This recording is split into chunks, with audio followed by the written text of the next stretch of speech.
সাল্লামের ভাষ্য হলো, আল আইনু হাক্কুন, চোখ দিয়ে এভাবে দেখে বদনজর দিয়ে কারোর বা কোনো ব্যক্তি বা বস্তুর ক্ষতি করার অপশন আছে। এটা ব্যক্তির হাতে না, তার নজর রাক্ষসে হইলে অনেকের নজর আছে, হিংসুক নজর দিয়ে যদি তাকায়, কেন তার এরকম হইলো, এত সুন্দর তার ক্ষেতটা হইলো, হ্যাঁ, এত সুন্দর তার ছেলেটা হইলো, এরকম রাক্ষসে ভাব দিয়া নজর দিলে ওই ব্যক্তি বা বস্তু ক্ষতিগ্রস্ত হতে পারে। এটা হাদিস দ্বারা সুসাব্যস্ত প্রমাণিত জিনিস, এটা ভুয়া না।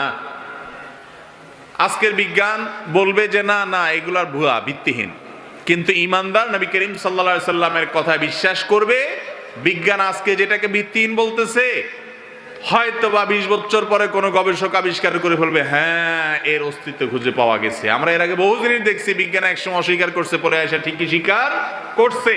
কিন্তু মুহাম্মদ রাসূলুল্লাহ সাল্লাল্লাহু আলাইহি সাল্লাম যেটা বলেছেন সেটা কখনো ভিত্তিহীন হতে পারে না।